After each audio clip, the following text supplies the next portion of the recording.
வணக்கம். Welcome to அங்கனா சமையல். இன்னைக்கு நம்ம ஒரு சூப்பரான ஸ்வீட் ரெசிபி தான் பார்க்க போறோம். காஜு கத்திலி. வீட்லயே நம்ம கடையில தான் வாங்குவோம். இப்ப நம்ம வீட்லயே ஒரு 10 நிமிஷத்துல ஈஸியா அது சூப்பரா எப்படி செய்யுதுன்னு பார்க்க போறோம்.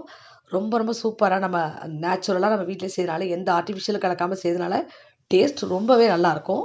இப்ப வாங்க சூப்பரான இந்த காஜு கத்திலி எப்படி ஈஸியா செய்யலான்னு பார்க்கலாம். நீங்க இதுவரைக்கும் நம்ம சேனல இதுவரைக்கும் சப்ஸ்கிரைப் பண்ணலன்னா மறக்காம சப்ஸ்கிரைப் பண்ணிக்கங்க. இப்ப இதுக்கு ஃபர்ஸ்ட்டு தேவையான முந்திரி பார்த்துக்கலாம். 250 கிராம் அளவுக்கு முந்திரி சேர்த்துக்குங்க. அதாவது 1/4 கிலோ. இந்த முந்திரி முக்கியமான விஷயம் என்னன்னா, இது வந்து கிரிஸ்பா இருக்கணும். அப்பதான் நம்ம கிரைண்ட் பண்ணும்போது உங்களுக்கு அந்த பவுடர் வந்து ஆயிலியே இல்லாம நல்லா உங்களுக்கு கரெக்ட்டா கொஞ்சம் கோர்ஸாவும் நல்லா பவுடராவும் கிடைக்கும். பாருங்க நான் எவ்வளோ கிரிஸ்பா இருக்கு பாருங்க. இது மாரி எடுக்கணும். அப்படி நீங்க கொஞ்சம் கிரிஸ்பா இல்லைன்னா, நல்ல ஒரு அகலமான பாத்திரத்த சூடு பண்ணிட்டு, அதில சூடு ஆனதும் நிறுத்திட்டு, அடுப்ப ஆஃப் பண்ணிட்டு, இந்த முந்திரி அப்படியே பரப்பி விட்டுடுங்க. கொஞ்ச நேரம் சூடு ஆறி அதுக்கு பிறகு நீங்க எடுத்துக்கிட்டீங்கன்னா, நல்லா கிரிஸ்பா இருக்கும். இல்ல நீங்க மைக்ரோ ஓவன் இருந்தா கூட அதில பேக் பண்ணி எடுத்துக்கலாம்.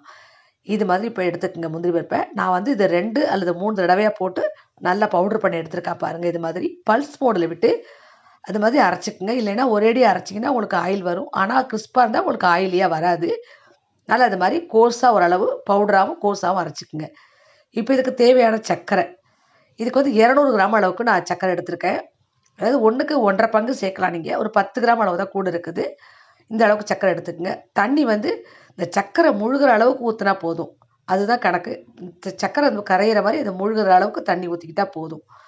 இப்ப நல்லா கலந்துக்குங்க. கலந்துட்டு இந்த சர்க்கரையில அழுக்கு இருக்கும்.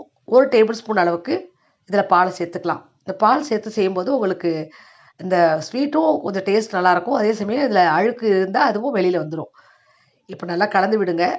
நல்லா கொதிச்ச பிறகு இது நுரைச்சு வரும்போது அழுக்கெல்லாம் வரும். நம்ம அத எடுத்துறலாம். இப்ப பாருங்க உங்களுக்கு பார்த்தாலே தெரியும் பாருங்க. அழுக்கெல்லாம் ஓரத்துல அப்படியே வந்துருச்சு. அதெல்லாம் நம்ம ஒரு ஸ்பூனால இது மாரி எடுத்துறலாம். இந்த அழுக்கெல்லாம் எடுத்துட்டு செய்யும்போது தான் உங்களுக்கு நல்ல கலர் வெள்ளையா நல்லாருக்கும். இப்ப இது மாரி எல்லாத்தையுமே எடுத்துட்டு, இப்ப சுத்தமா இருக்குது. இப்ப நல்லா கலந்து விடுங்க. இப்ப பாகுபதம் செக் பண்ணணும். கொஞ்சம் நல்லா கொதிச்சு வரட்டும். இப்ப பாருங்க நல்லா நுரைச்சு வந்துருச்சு. இப்ப நம்ம பாகுபதம் செக் பண்ணிக்கலாம். பார்த்தீங்கன்னா தெரியும். 1 கம்பி பதம்னு சொல்லுவாங்க. அந்த 1 கம்பி பதம் வந்ததுன்னா போதுமானது. சிலர் வந்து 1 1/4 கம்பி பதம் கூட வச்சுக்க சொல்லுவாங்க. அது தப்பு இல்ல. 1 பதம் இருந்தாலே 1 கம்பி பதம் இருந்தாலே போதும். இப்ப நம்ம பவுடர் பண்ண அந்த முந்திரிய அதில சேர்த்து நல்லா மிக்ஸ் பண்ணிக்கங்க. உங்களுக்கு கரெக்ட்டா இருக்கு பாருங்க இந்த முந்திரியோட பவுடர். நல்ல பவுடராவும் இருக்கு. அதே சமயம் லைட்டான ஒரு கொரகொரப்பா இருக்குது. உங்களுக்கு ஆயிலியா இல்லாம நல்ல பவுடரா இருக்கு பாருங்க. இப்ப நல்லா கலந்து விடுங்க. நல்லா கலந்து விட்டுட்டே இருக்கணும். இப்போ வந்து அடுப்ப ஆஃப் பண்ணிட்டு தான் நம்ம முந்திரி பருப்ப அது கொட்டணும்.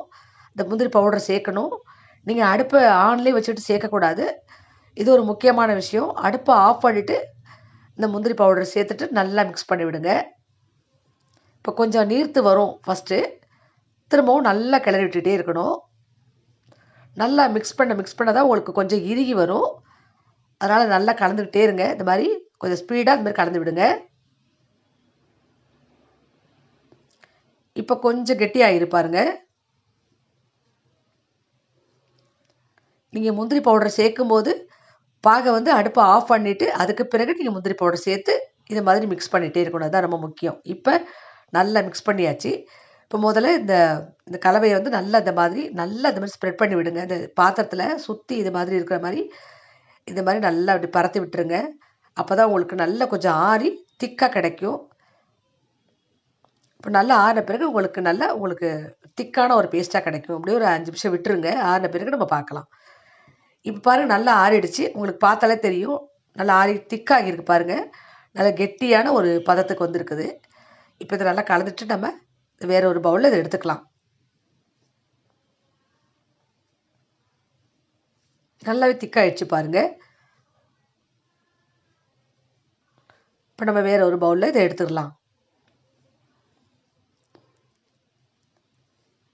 எடுத்த பிறகு இத நம்ம கையில லைட்டா நெய்ய அப்ளை பண்ணிக்கிட்டு, நல்ல ஒரு சப்பாத்தி மாவு பதத்துக்கு கொஞ்சம் சூடு ஆறுன பிறகு நல்லா இது மாரி பெசஞ்சுக்குங்க.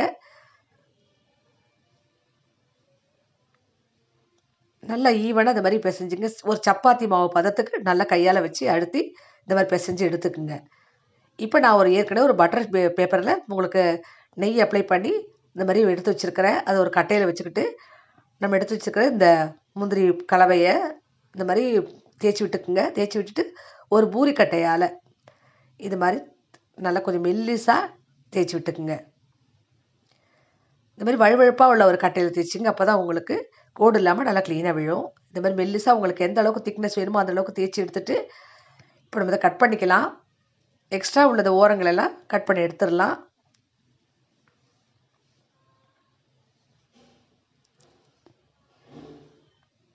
எடுத்துகிட்டு உங்களுக்கு எந்த அளவுக்கு சைஸ் வேணுமோ அது மாதிரி அந்த அளவுக்கு பெருசாகவோ சின்னதாகவோ உங்களுக்கு தேவைப்படுற மாதிரி நீங்கள் போட்டுக்குங்க.